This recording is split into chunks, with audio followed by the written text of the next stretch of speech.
It's Build a Big Podcast, the marketing podcast for podcasters. David Hooper with you. This is the podcast about making more impact with your podcast. It's about making money with your podcast. It's about reaching more people. It is about spreading your message. If you want to do those things, you're in the right place. If you want to learn how to plug in a microphone, or you want to learn about headphones or gear review, no, man, I don't care.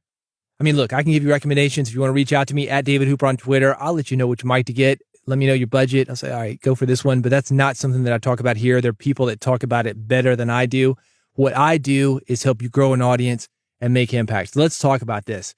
I had an interesting experience a couple of weeks ago. This was during Rockin' Pod. Rockin' Pod is an event. It's here in Nashville every year.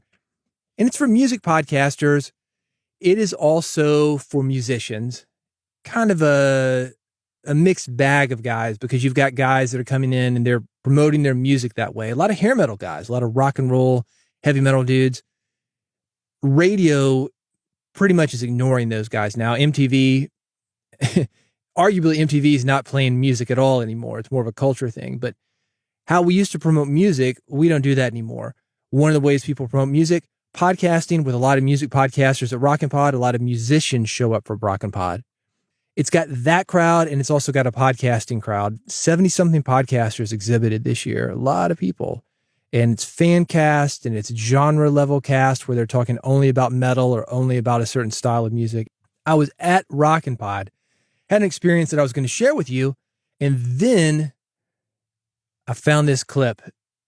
This is Mike Pence at the NRA convention this year, National Rifle Association, if you're not familiar with NRA. Check this out. Well, hello, NRA. I love you too. Boo. They do not like him. And that was in Indianapolis, man. That's Mike Pence's home state. Mike Pence is pro-gun. He was vice president to Trump. I mean, come on. The most conservative people we've ever had. And these guys hate him. Word on this situation is out now. You might have even heard this clip, seen this clip. But when you first saw highlights from it, there were no boos. And I'm going to say they, maybe the NRA, I don't know. Somebody took those out. They're making it look like a big event. They're saying, all right, all these great people, they were speaking at the NRA convention. We got Mike Pence. We got Trump. We got this conservative dude. We got Ted Nugent. We got Kid Rock. Whatever. They're making it look like it's a big event. They're not going to throw those boos in there. They're not going to throw the protesters there, because those guys are there too. You knew that. If you weren't there, you might have thought this was a huge success for Mike Pence. Mike Pence been in a closet somewhere. Mike Pence, he's not real talkative. Kind of a professional mannequin, if you ask me. He just kind of sits there. I don't know what he does. Clothes hanger. He doesn't talk a lot. And the irony is, Mike Pence used to have a radio show. He used to. Calling all pundits and mavens, put down that remote, because the Mike Pence Show is on the air with interesting guests, cool topics. A host whose wife picks out his tie for every show. Now, here he is, Mike Pence. I don't know what happened to the dude, but he's up, he's out of the house, he's talking, he's at a big event, the NRA convention, everybody's watching it, national news. You would think Mike Pence is back, baby. Mike Pence is on the stage, behind the mic. He's got all these people watching him. He is back. Not the case. I mean, he's back, but boo. They weren't exactly excited to see him. Let's talk about you and people like you, how this thing works in our world. Again, I had something happen at Rockin' Pod just recently. I'll get into that in just a second. But first, let me go back about 10 years ago. I was at a new media convention. This is Las Vegas. There's an award show there. Panels, trade show during the day, in the evening. Big award show, right? I don't remember what award show it was. Some kind of podcasting new media thing, whatever. The venue was massive. Huge ballroom, probably, 10, 20,000 square feet. Massive. Huge ceilings, man. 40-foot ceilings, at least. Massive. And nobody showed up. And when I say nobody, I'm talking 50, 100 people showed up. Spread out over dozens of those circular tables, the big round tables, because it's all fancy, right? Tablecloths, and they got food there. Got the wait staff. Everybody's trying to make it look like it's a real big deal. Big tables with like maybe 12 or 15 people each. And you have, 1, 2, 3 people at these big tables spread out everywhere. This is before COVID. We weren't trying to spread out. We were trying to connect with people. Didn't happen here, though. In addition to the award show, they had a couple keynote speakers. That's how they opened it. Had a couple keynote speakers. One of them killed it. The other made the situation worse. And when I talk about the situation, I'm talking about a huge room, 10,000 square feet at least, could have held hundreds of people, depending on how you seated them, probably, I don't know, 2,000 to 3,000 people. It was that big of a room. This dude made it worse. That situation, the fact that it was empty. The first guy, and remember, this is a place with 40-foot ceilings. I mean, massive, massive place. He brought out drones with cameras, had this big walk-on thing. And it was supposed to be one of those things where, I don't know, I guess the guy thought it was going to be like the Grammys or something. There's drones flying around. Pew, pew, and they got the big screens behind him, and all you're seeing is these empty tables. And we're thinking like, man, not the effect that you wanted, dude. Next guy came up, and this is still an empty room. Still the tables with just a few people there, still the 40-foot ceilings. You know, I'm going to tell you who this was, because if you know this guy, you're going to maybe understand this a little bit better. It was Pat Flynn, Smart Passive Income. And Pat did a great job. He's got this Back to the Future thing. And when I say that, I mean, this is the dude who's going to have the Back to the Future poster or have the Blu-ray, the DVD, watch it 8,000 times. Got the soundtrack. That kind of fan. He really loved Back to the Future. And one of the things that he did, the same big screens where we're seeing the drones fly over the empty tables, he's got this opening. It's kind of a Back to the Future spoof. It's him in the parking lot where the DeLorean hit 88 miles an hour, whatever that was. And then the whole movie kicks off. That scene, same mall, all that. He has gotten a film crew to go out, recreate that scene with him in it. Very, very clever. And remember, we're watching it on the big screen. There's an element of, man, Pat made a movie. This thing looks like it should be on the big screen. And remember, it's the big room as well. And all of a sudden, everybody's focused on the front of the room. In the back, you hear a car. Dude drives up in a DeLorean, the same car from the movie. Gets out of the DeLorean, gets on stage, delivers a speech like there are 10,000 people in the audience. Because there were. Pat was up there filming it, man. I mean, there might have been 50 or 100 people in our audience. But he's like, I spent all this money on this video, spent all this money renting this car. I'm making the best of this. And that's exactly what he did. There were people who were there in person. And here it is 10 years later, and I'm still talking about this thing. I've told this story a few times. And maybe the fact that there were just a few people there, that makes it even more interesting. He's taping it. He's got this audience at home online. They go back and they watch it. It's like the Mike Pence thing without the booze. They had no idea there wasn't a huge audience there. They didn't care. To them, it looked badass. This dude's giving a good speech that he's rehearsed, and put a lot of money into. I'm sure he lost money on that speech. Let me take it back to the first guy who spoke that night. He made two mistakes. One of them was having those drones come in when it really wasn't the place for drones. I mean, I get it. You hired them, but it's only going to emphasize what's happening here, which was the empty room. And maybe because it emphasized that, this guy just started phoning it in. It was like the worst speech, the weirdest speech I've ever seen. And these are the big lessons. This is what Pat did right and this dude did wrong. You play for the audience that you have. This first guy, I get it. Not a lot of people showed up, but some people did show up. People like me, we cared enough to show up. Don't we deserve a good show? Play for the audience that you've got. Also, second lesson, play for the audience that you don't see. Sometimes that's on camera. Sometimes that's like me talking to my friends about this 10 years later, talking to you about this 10 years later, playing to the audience that you don't see. Wow, that happened. That sounds like a great story. Made the story even better. Talked about this a couple of episodes ago. If you didn't hear it, podcast.bigpodcast.com. That is where to get it.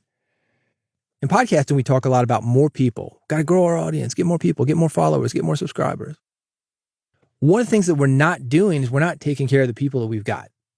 The people that are interacting with us every day, the people that are already listening to us. I get it. It's not sexy, man. Got those same listeners who always call in on your call-in show, whatever. Man, work with those guys. Work with those guys. Those are your people. Those are your people. Yeah, you got to grow. But don't neglect the people that are showing up, emailing you, responding to your tweets.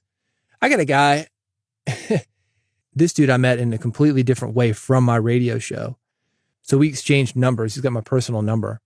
All the time I get messages from this dude. Hey man, great show last night. Thanks, man. I mean, I'm going to respond to that, right? I want this guy to have a good experience. Anyway, those are the big lessons. Play for the audience that you've got, regardless of how many people that are there, but also play for the audience that you don't see, because those are the people, the audience that you've got, those are the people that are going to tell the people who aren't there and bring more people in. People do things with their friends. I've told this story here before about seeing Seal a few years ago. And I'd seen him a couple times previously to this. It was amazing. Amazing. This dude, big guy, stage presence, commanding, incredible. So when he came through the last time, I said, I'm going to go see this guy. Dragged my wife out there. She's not even a live music fan. Hey, you know Seal? She's like, yeah, I know Seal. Come see Seal with me. Seen him a couple times. I know you're not a huge music fan. It's going to be fun though. She said, okay. So we go to the show and it's a light turnout. It's a venue that might have held, 4,500 people, let's say. But that night it might have been holding 500 people, maybe 400. They closed off the balconies. They brought people down. Everybody's on the main floor, not even just the main floor. They put you in the center section, so you're right in front of him. Seal is pissed. He's pissed. And the whole show, he is bitching about how few people there are and how many people he had the previous show that he did. He'd done a flyaway. This is how a lot of these bigger tours work these days. Older established artists, they're not necessarily getting on the bus, hitting the road date after date after date after date after date. A guy like Seal, he's going to go to different markets. Not coming back to Nashville anytime soon, I guess. But markets where he's popular. And they'll play a weekend show. They'll play a string of 2 or 3 shows. They're not necessarily on the bus. That's my point. It's called a flyaway. So he'd been on the other side of the world, playing for a king or something like that. 30,000 people. I don't know. And he's telling us all about that show. Who cares? We are here, bro. We're here in your audience. What he could have done, again, playing to the audience that you've got, he could have said, and this would have protected his ego. You know, yesterday I was playing for a king at the kingdom or wherever he was. There were 30,000 people there. Whole country came out to support me. But let me tell you this, America, United States, this is the big time. This is where I really wanted to go when I was younger. And I made it here.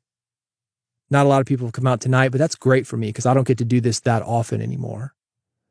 This is a nice, intimate show. It's going to be fun. It's going to be just you. It's going to be me. We're going to keep it a little bit loose, but it's going to be an authentic experience that you don't normally get to see me do at this point in my career and that I don't normally get to do. So I'm really looking forward to it. You guys in? And everybody would have been like, hell yes, we are in. We are with you, Seal. We are getting to experience something that nobody else on this tour is experiencing. Even though, who knows, the next night, maybe there were soft ticket sales too. But we wouldn't know that. We are there, right there with him, experiencing with him. And then talking about the audience that you didn't see, that's me going to work the next day, going to hang out with my buddies the next day. That's my wife who doesn't really like music, telling her friends the next day, oh my gosh, I don't even like music and I got to see this thing and be part of this. And it was amazing. And me telling everybody, oh my gosh, I've seen Seal a couple times, but this time it was a super intimate show and he really brought it. He really loves his fans. It was incredible. Now I'm a fan. That's the audience you don't see. That's how you grow your audience. And that's what I was talking about a couple of episodes ago when we talk about really engaging and connecting with the people that you've already got. Getting your social media stuff in order where you can respond to people. Hey man, thanks for listening. Those texts that I get, hey man, great show. Hey man, thanks for listening. Appreciate your support over the years. I mean, that's so great, right? We take it for granted. 10 years ago, we would have been thrilled that somebody cared about us to come and see us. I know when I was playing in bands, if I could have played 500 people every night, I would have been thrilled. There was a time, I've talked about it on here. There's a time when I've done radio call-ins, man, when I was on the radio. All right, third caller, 737 Rock, you get the tickets. Let's do it. Nobody calls in. Not even one, but definitely not 3. I would have been thrilled just to have a call, man. Somebody's listening to my radio show, right? These days I can do it. Back then, I would have been thrilled if I would have gotten even 5, 10 calls. A few thousand people, I would have been thrilled by it. 30,000 people listen to my radio show every week. 30,000. Is that big? I don't know. I just saw something from a guy. Yeah, 2 million downloads of this podcast. I'm like, okay, great. We get weird when it comes to numbers. 2 million people. We forget how many people that actually is. Because some guys got 10 million. Oh, 2 million. That guy's got 10 million. But 30,000 people, that's huge. Pat Flynn, when he was doing his Back to the Future presentation, he would have loved to have had 30,000 people or even 3,000 people that night, maybe even 300. We always want more than we have. And we neglect what we've got in front of us. Let me wrap this up by going back to Rockin' Pod. Maybe 700 people there at Rockin' Pod. 3 stages. I was emceeing one of them. Sometimes on our stage, we'd have a lot of people in the audience. Sometimes we'd have just a few. And it's a tough gig because, like I said, there are a lot of musicians there, big musicians, and they're doing press junkets. There are a lot of podcasters there that wouldn't normally have access to those kind of people. So they're not going to come see me talk about building an audience or the stuff that I talk about here. They could listen to the podcast later. Maybe they don't even care about the audience. What they do care about is their audience having an interview. That's the irony, right? This whole thing wraps up to these people caring about their audience, which is what I'm telling you to do. But I got to care about my audience. So let's talk about Rockin' Pod. If I'm there at Rockin' Pod or any event, really, I've got a few people in the audience. You got to play to them like it's a big audience. If you've got a tape and there's 0 people in the audience, you've got to play to the tape. That's what Pat Flynn was doing. He's playing to the tape. He knew that he had one opportunity to have this DeLorean drive him up on stage. He's got the film going. He's got the big premiere of the video.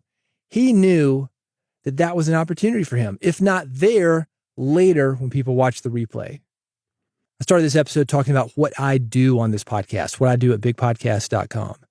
And what I do is I help you grow an audience, help you make more money, make more impact, make a difference with your message. Here's the deal. You cannot wait to bring your A game until people show up. You got to bring your A game, your best performance, great content, your personality, your heart, your soul, blood, sweat, and tears, all of that before people show up. I used to work with musicians. Madison Square Garden, that is the pinnacle for a lot of musicians. Man, I want to get on that big stage at Madison Square Garden. Then I'm really going to bring it. I had one guy say that to me. I said, dude, if you can't bring it at a small club with just a few people, you're not going to be able to work that stage at Madison Square Garden. I guarantee you that. And you're never going to build the audience that's going to get you in Madison Square Garden. So think about that with your podcast. If you're not going to show up every single episode, prep the episode, do the pre-interview work, edit the episode, post-production stuff after you've got your interview or after you've got your monologue down. If you're not going to do that, don't expect people to come along with you. You might have a few people join you along the way, but you're not going to have that impact, the money, the listenership that you want. It is about you. It is about you doing it. It is about you showing up for them even before they arrive. Even if you've got just a few listeners on your podcast right now, you need to bring it. Bring it. That's how you're going to get more of them. Don't be Seal. Don't be the guy bitching on stage. Oh, nobody showed up. Or you had more people last night, or how your old podcast, or your TV show, your radio show, whatever you did in the past, how that was bigger than what you're doing now, how things used to be. Nobody cares. Nobody cares. They care about what you're doing now. Literally now. Be present. Be present with your audience. What is happening now? They show up. They expect you to show up, and you've got to show up first. It is a way for you to build up so much loyalty and so much connection with your audience. Speaking of Rockin' Pod, this is something you will hear all the time if you hang out with rock fans. People will say, oh man, I saw Motley Crue back in 82. They were playing the Whiskey. It was so amazing. You know, you hear those stories from way back in the day, and they just brought it, and I knew they were going to be superstars. AC/DC. Man, I saw AC/DC back in 77 with Bond. It was incredible. They were at the small club. We all partied afterwards. I mean, you hear those stories. Those are the things that people remember. They don't remember the big shows. Big shows are great. Don't get me wrong, man. But it's those small shows where they really connected. And what happens? Go back and look at those old AC/DC tapes. Go look at those old Motley Crue tapes. As far as Motley Crue, they're doing a lot better then than they're doing now. Playing the backing tracks, man. Talk about phoning it in. Boop, press play. It's going to sit up here. Let you watch me collect that money. Don't be that guy. Don't be the guy that complains. Work with your audience and bring it. Do it. How can you do it? Let me help you, man. Bigpodcast.com. That's how to reach out to me.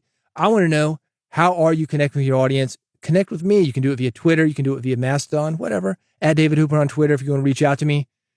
Do it. I talked about this. I respond to everybody who reaches out to me on Twitter. It's a great way to do it. Any kind of social media. Talked about that just a couple of episodes ago. If I see you, I'm going to respond to you. So do it at David Hooper. Any of this social media, it's all at bigpodcast.com. Also at bigpodcast.com. Let's get you subscribed to this podcast. You will never miss an episode. I'm talking about growing your audience, making impact, making more money with your podcast. Remember, not microphones. Don't subscribe if that's all you want. But if you want how to grow the audience, have people care about what you say into that microphone, say it a little bit better, say it a little bit more effectively, that's the reason to subscribe. bigpodcast.com/subscribe. That's the URL, bigpodcast.com/subscribe. Got an iPhone button, one click. That's going to get you the podcast delivered to your iPhone. I've got an Android button for you, an RSS feed. I've got a QR code that you can scan. It takes Build a Big Podcast from my desktop to your phone. It's a QR code. You scan it. One click is all it takes after that. It's easy. Bigpodcast.com/subscribe. That's the website.